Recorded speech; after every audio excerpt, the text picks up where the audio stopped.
Hi everyone, this is our second video on the elemental estimation.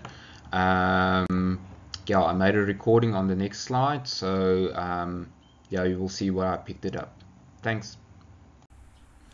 Okay, so taking it further from where we left off previously, I think in the previous video I just made a small mistake here with the gable ends, and I just want to start off with that. So please note that the gable ends that I referred to in your one brick wall is actually not your gable or your beam filling. Sorry, it's not your beam filling that I referred to. It was actually the little allowance here for it's in fact your beam filling that you've got here on your gable ends.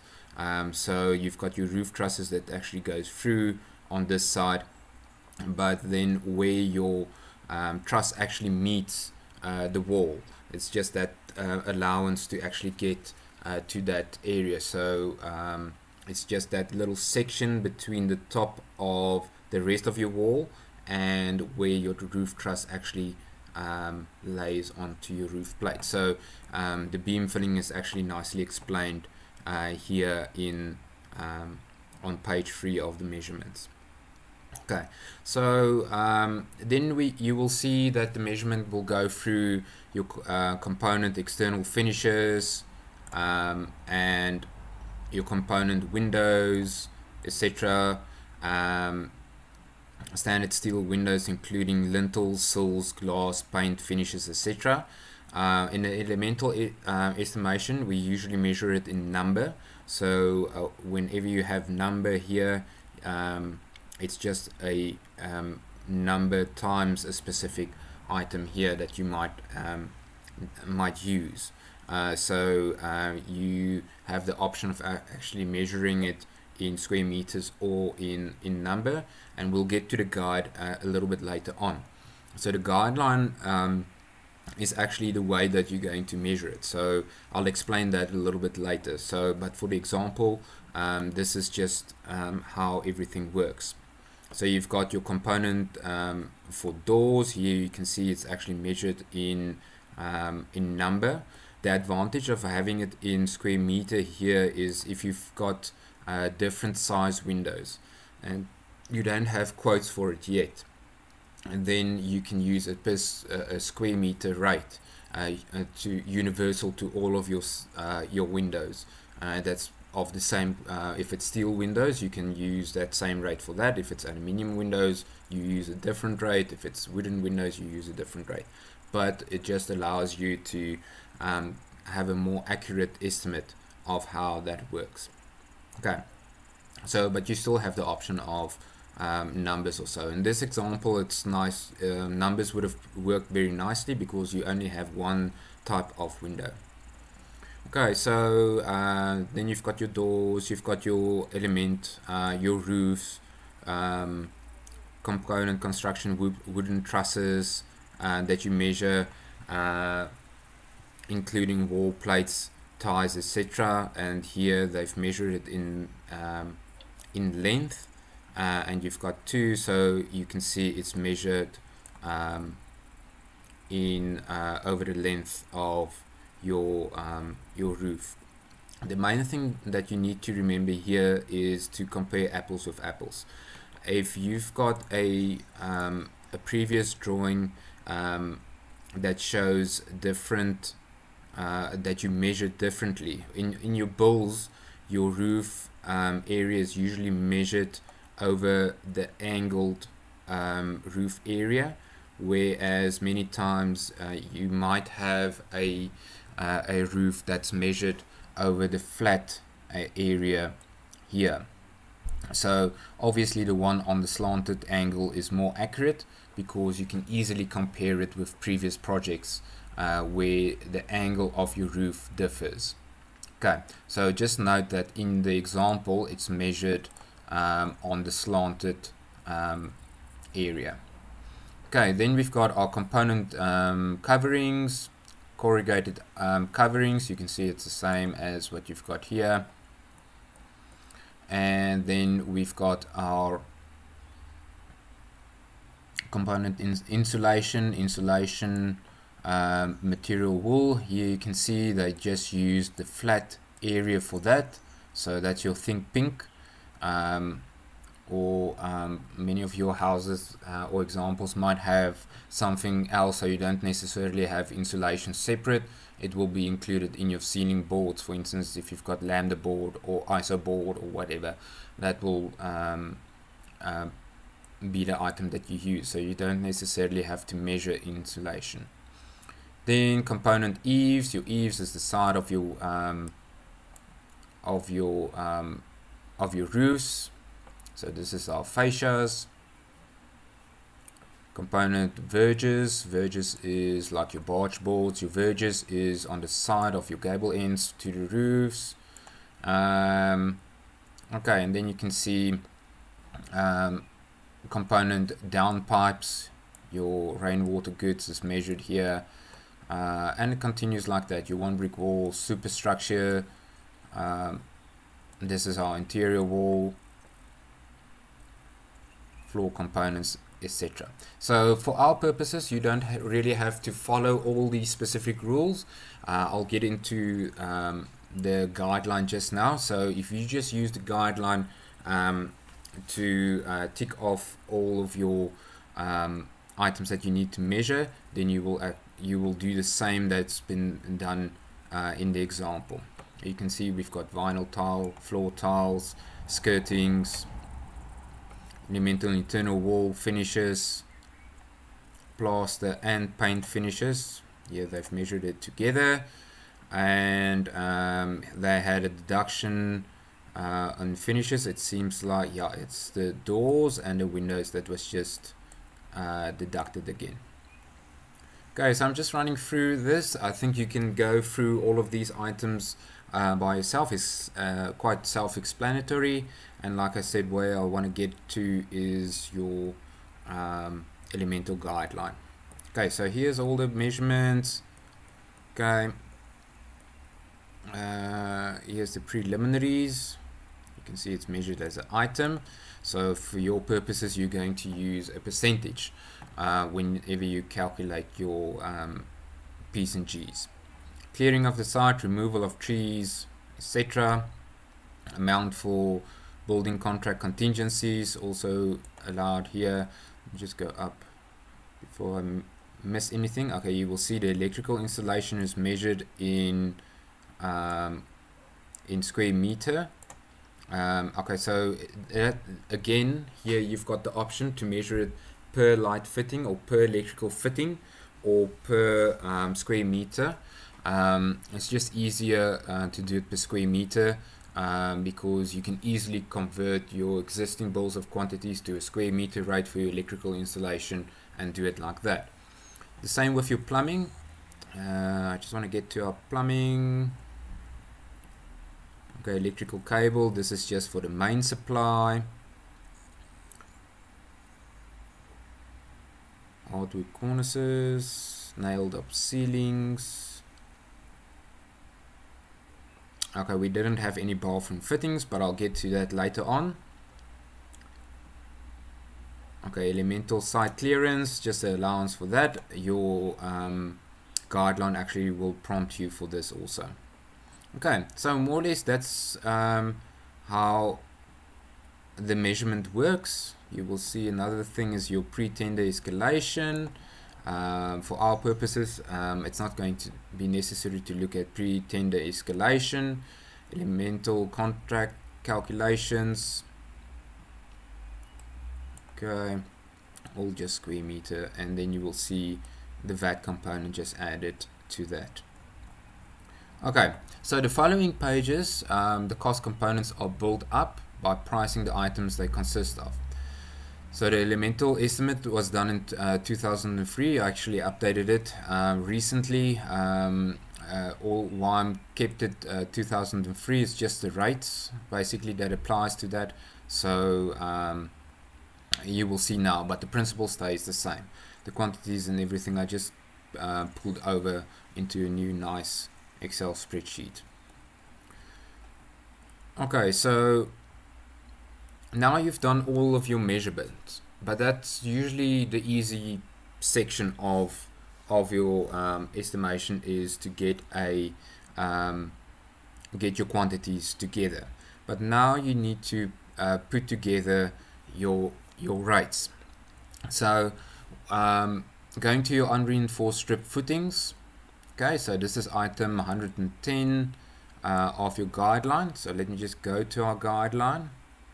I hope I still have it open. That's the bill. Here we go. Okay, so here's our guidelines. So where we left off previously, we just started going through it. You will have nice information here, just a forward, introduction, the purpose of the elemental estimate. It's very nice. Benefits of the elemental estimation, cost analysis, parameters, building projects. We've already gone through all of these items. Okay, then we get to our list of sections. So we're looking at our primary elements first. We've got our substructure, our ground floor, structural frame, external facade, roofs, internal divisions, partitions, floor finishes, internal finishes, ceiling boards, fittings, etc. Electrical installations, plumbing. This is basically our primary items, and thus the name of our primary elements. So the bulk of your costs will actually be in this section. Then the next section is your specialist installation. If you've got like special foundations, sheet piling, driven piles or whatever, fire installations, conveyance systems, air conditioning, ventilation, heating, cooling, special electrical systems, electrical subsystems, etc. Your ICT installations, your access control, all of those items will be here. Signage, artwork, and then you have the next section, which is your equipment, commercial, security, vault, teller, services, recognition, office furniture, industrial, your escalation,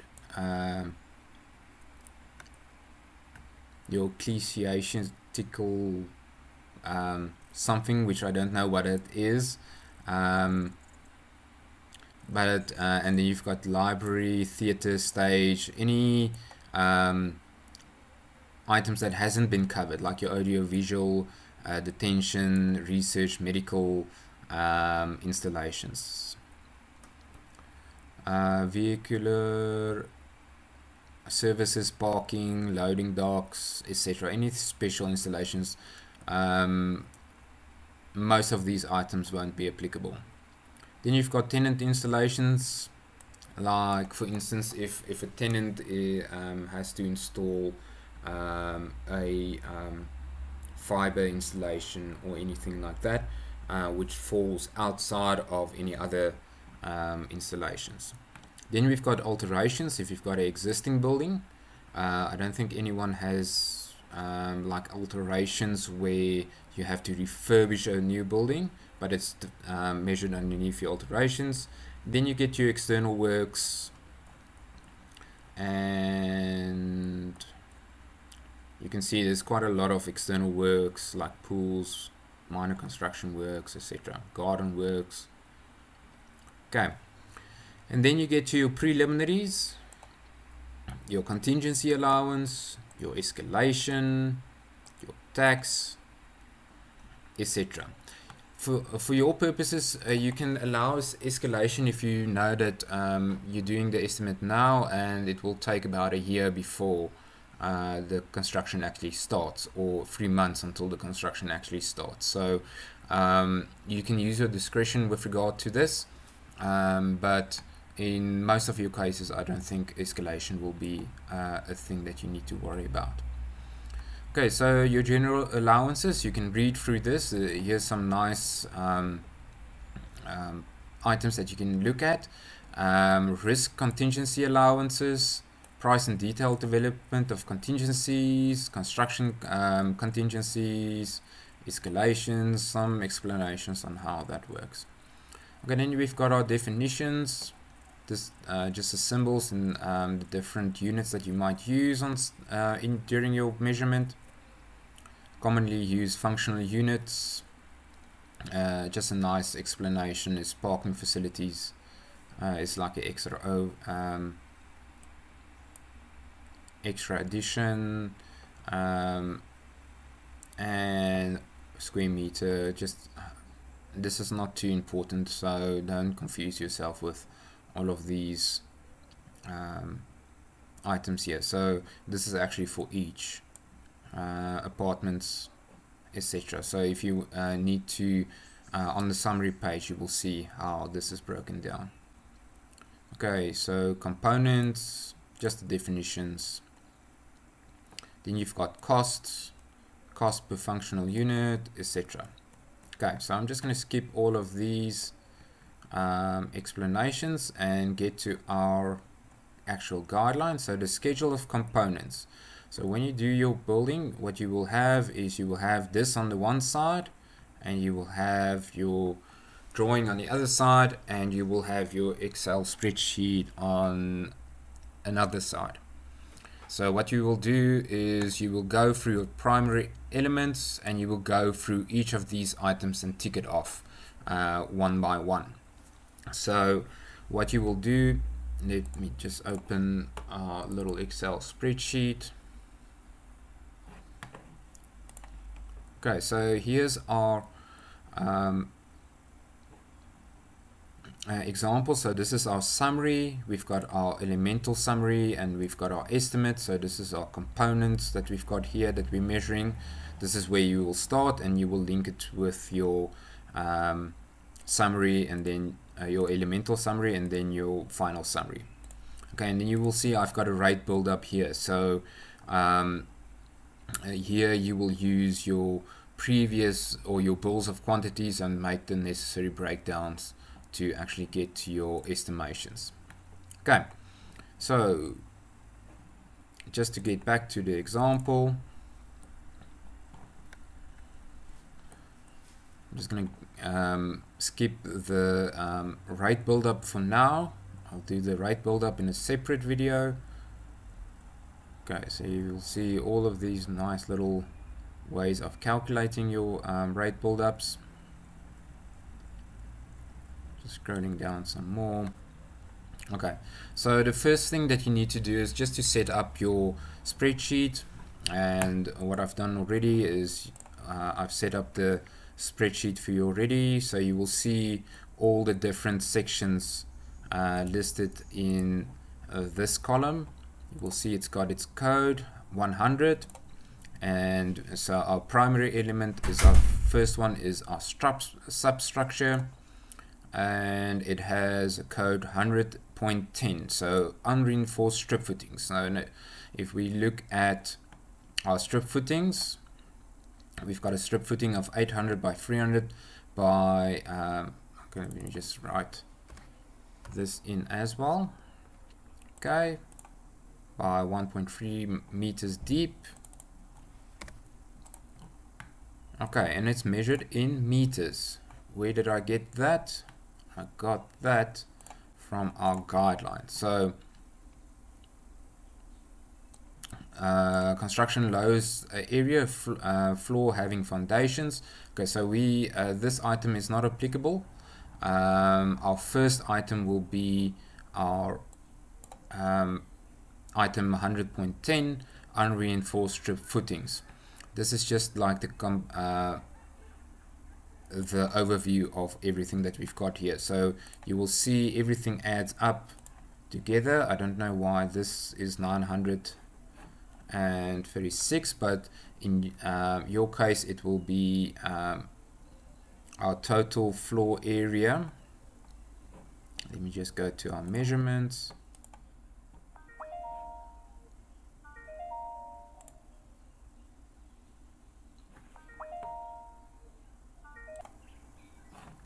Sorry about that, just had to take that call quickly. Okay, so where we were at our measurements. So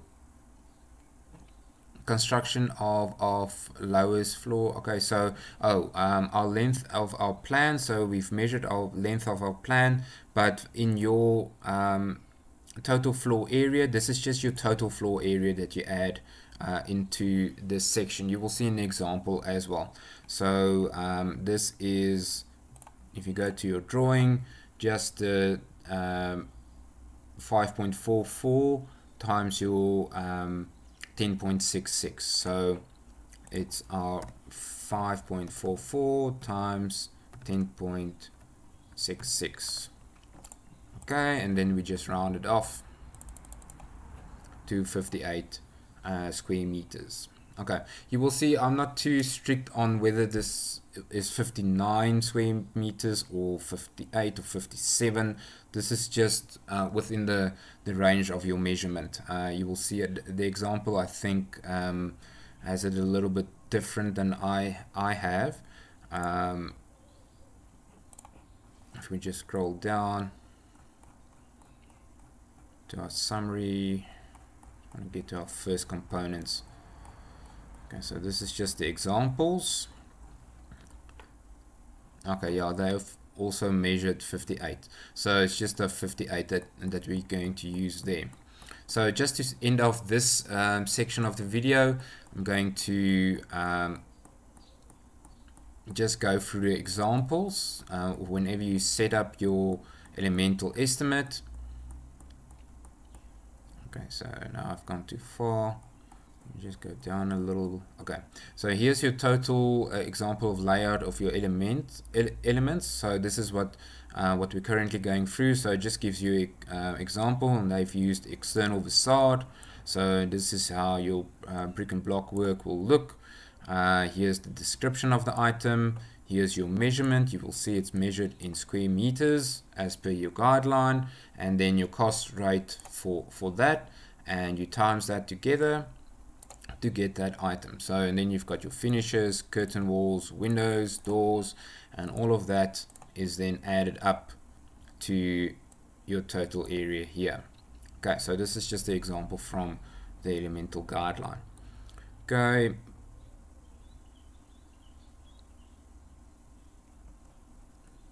Just going down further. Okay, here we go.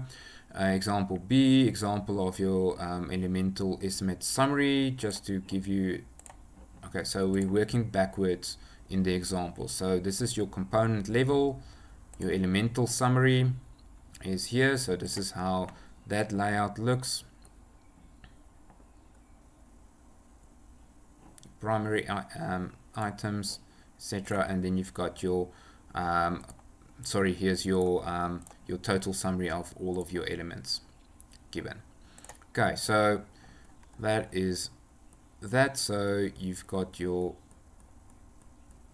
examples like that, but in the template you will see how everything is set out. Okay, so until the next video, see you then.